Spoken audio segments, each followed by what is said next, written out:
वो वीडियो मेरा तकनीकी गड़बड़ी के कारण बंद हो गया था। दोबारा से फिर आपके समक्ष आया। लोगों को लगा होगा कि जानबूझकर ये बंद कर दिए, फिनिश कर दिए। ऐसी बात नहीं थी। अभी तो कुछ आपके समक्ष रखने का प्रयास किया, लेकिन रखा ही नहीं।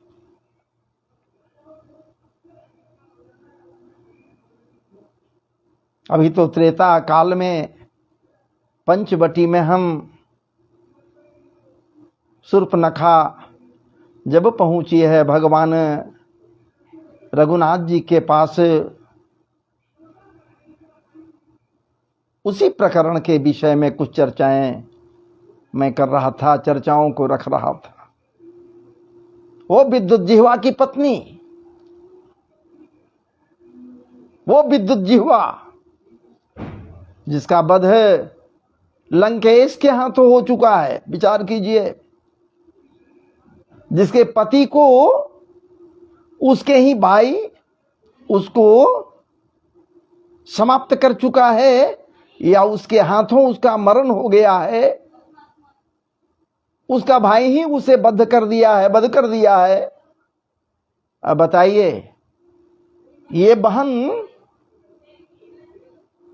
अपने भाई के प्रति कितना भावुक रहेगी, अपने भाई के प्रति कितने प्रेम और प्यार को अपने हृदय में समेट कर रहेगी।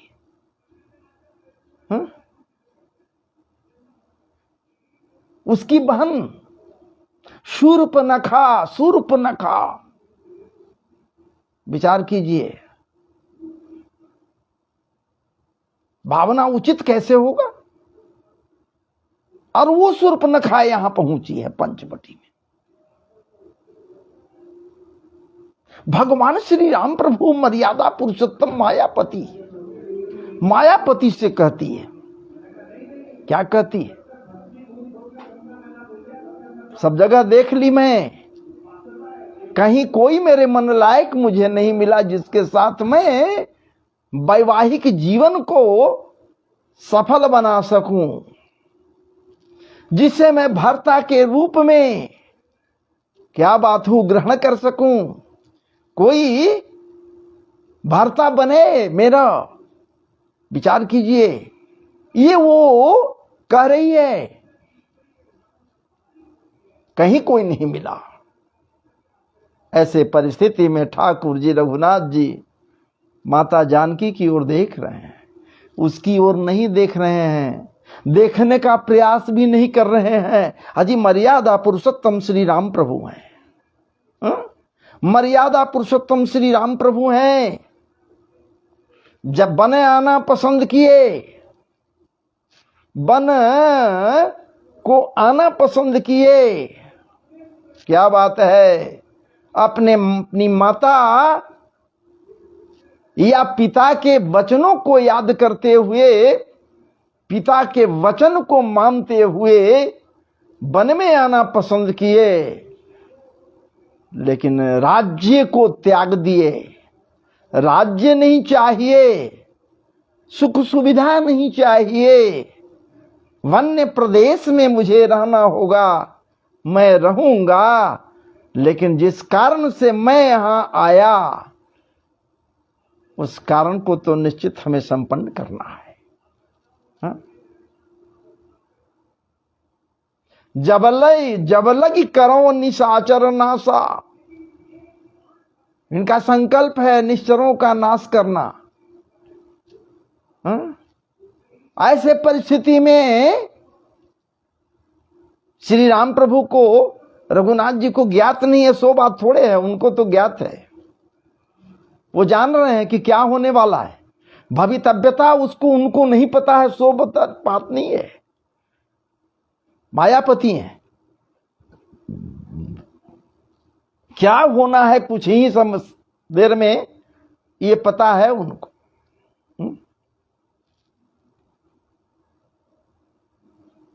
क्या कहती है पूतना, ये शूर्पणखा, आप भी उतने सुंदर नहीं हो। आपके रूप के विषय में क्या कही जा सकती है? आप थोड़े सांवले हो, लेकिन नैन नक्श, आपके नैन नक्श कैसे हैं? वो कटीले हैं। वही है जो हमें बरबस आपकी ओर आकृष्ट कर रही है। इसलिए आप हमारे पति बनना स्वीकार करें। मैं आपसे विवाह करना चाहती हूं। अब तक कुमारी हूं। देखिए, असुरेश्वर लंकापति रावण की बहन है, मिथ्या भाषण कर रही है। असुरी कन्या है, असुर कन्या है, मिथ्या भाषण कर रही है कि अब तक मैं कुमारी कन्या हूं, मेरा विवाह नहीं हुआ, और जबकि विद्युत जिह्वा की ये पत्नी है। ठाकुर जी भी समझ रहे हैं, ठाकुर जी को नहीं पता है सो बात नहीं। मायापति है, इनको सब पता है कि ये कौन है, क्या है, क्यों आई है, क्या करना होगा, ये सारा चीज। लेकिन एक शब्द नहीं, नजरें हैं मैया जानकी की ओर, माता जानकी की ओर देख रहे हैं ठाकुर जी, सीता की ओर देख रहे हैं और उससे कह रहे हैं कि सुनो ऐ देवी जी, हमारी पत्नी तो मेरे सामने है, देख ही रही हो। हाँ, हमारा ये है अनुज छोटा है, लघुव्राता लक्ष्मण है, ये अब तक कुमारा है। जैसे जो हो उसके साथ वैसे ही बातें की जाती है। ठाकुर जी कहीं की अब लगी, वो है कुमारा है, उसके पास जाओ ना, वहां जाओ। जान रहे हैं कि हम कुछ नहीं कर सकते, इसको जो भी सजा देना होगा, दंड का जो विधान होगा, ये सब वही करेगा। विचार कीजिए, वहां तो ये बात थी, और यहां द्वापर में श्रीमती जी आई। द्वापर में कन्हैया के समक्ष वो बालक, अभी तो नामकरण संस्कार अभी हुआ कहां, छठे दिन तो है अभी। महाराज जी पलने पर सोए हुए हैं, पड़े हुए हैं। अनित्य सौंदर्य की मल्लिका बनकर आई है ये पूतना देवी,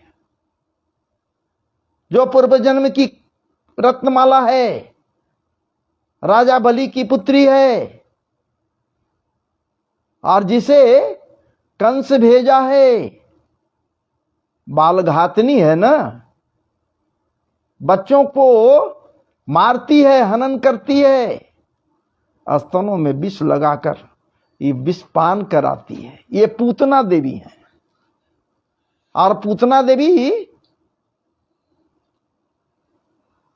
जब आ रही है, कैसे?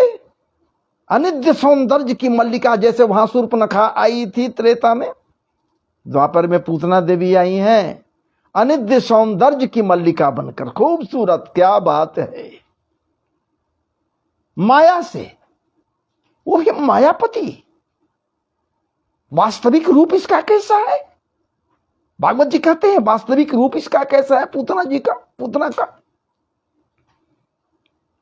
वास्तविक रूप तो इसका देखा गया इसके मृत्यु के पश्चात, लेकिन है कैसा रूप है?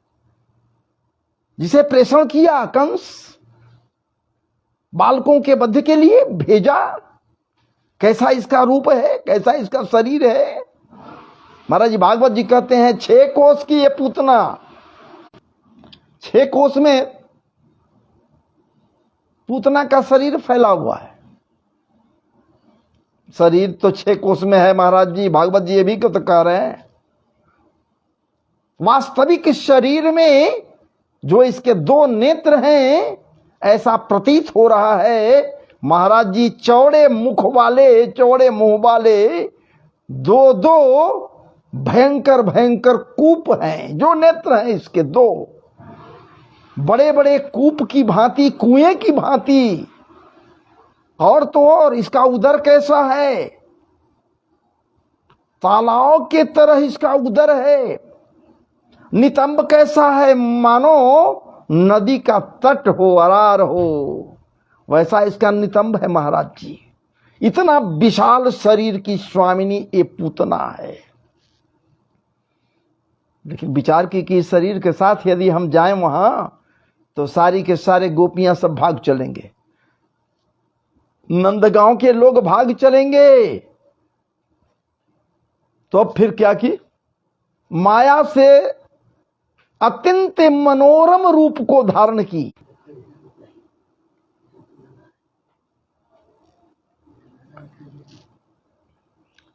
तकनीकी गड़बड़ी हो जा रहा है, क्या करें। तांके सबंध व्यतिसक्त मल्लिका, तांके सबंध व्यतिसक्त मल्लिका,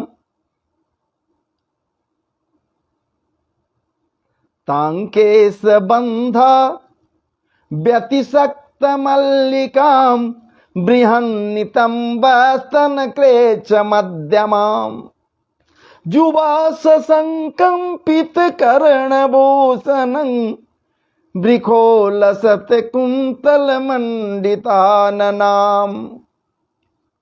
ये पूतना ऐसी रूपवती बनकर माया से मायापति की ओर शनैः शनैः ठुमुक ठुमुक अपने अधरन पर स्मित मुस्कान लिए जा रही है।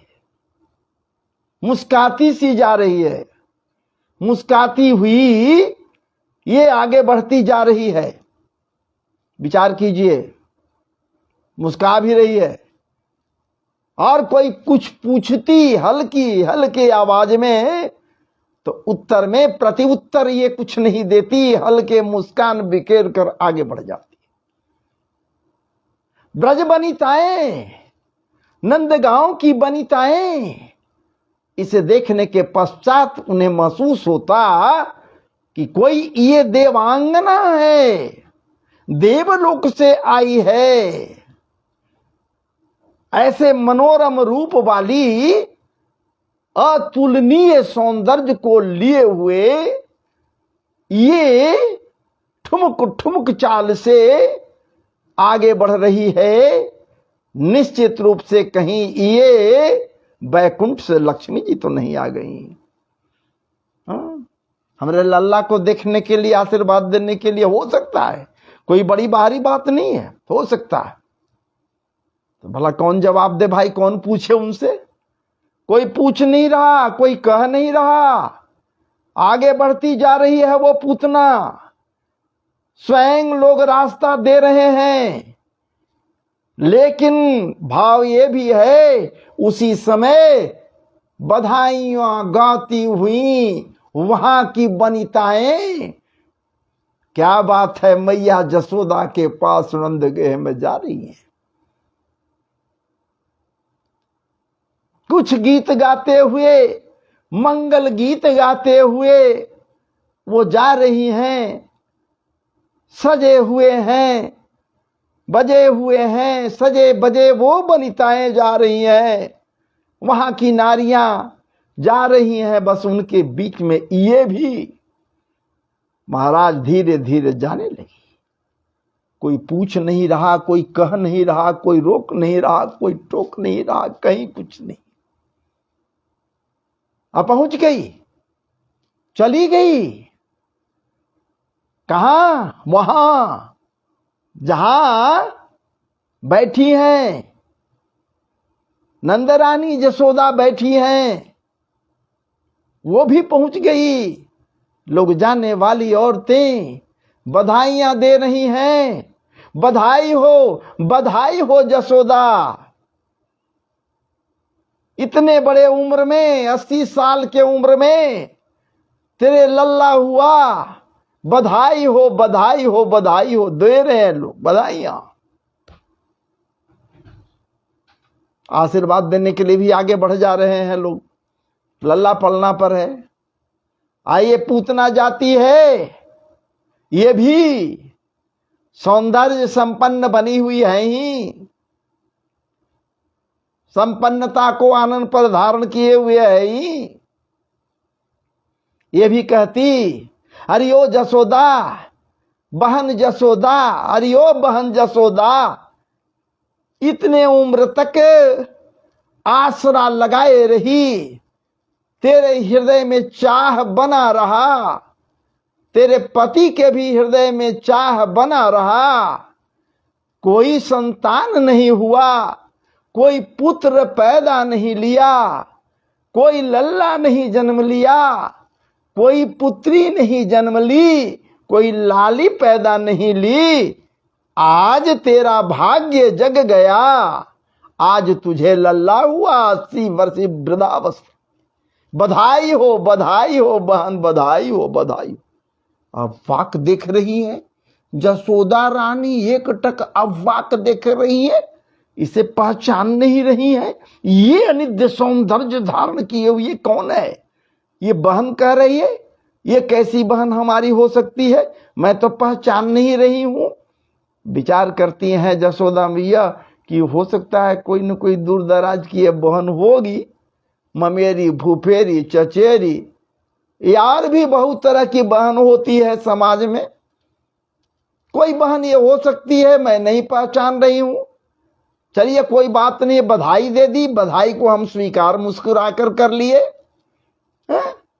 अब जब इन बातों से निश्चिंत हो जाऊंगी, आई हुई है अब, तो परिचय इससे होगा, सर समाचार होगा, विशेष परिचय होगा।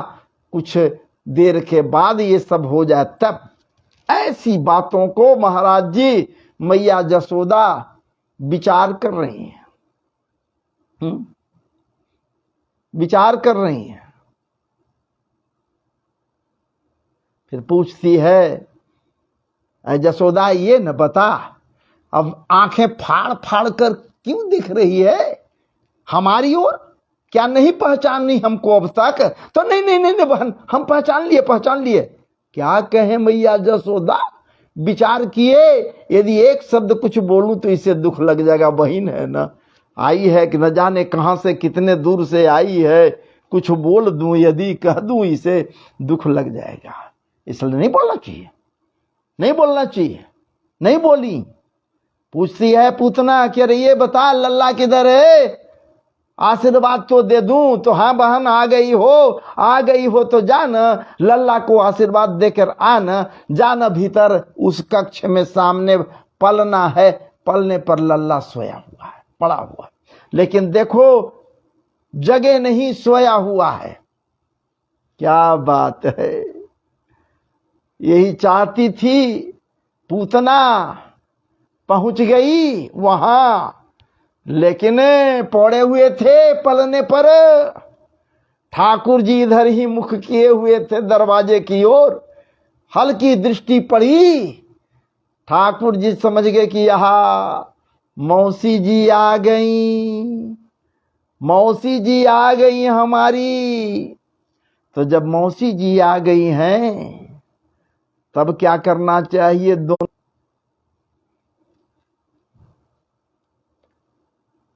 तो वो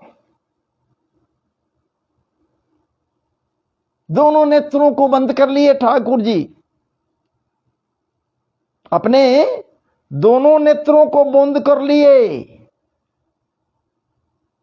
अनेकानेक संत प्रवर, अनेकानेक विद्वज्जन ये नेत्र बंद किए ठाकुर जी, इस पर अनेकों प्रकार से परिचर्चाएं किए, अपनी बातों को रखने का प्रयास किए हैं, रखे हैं।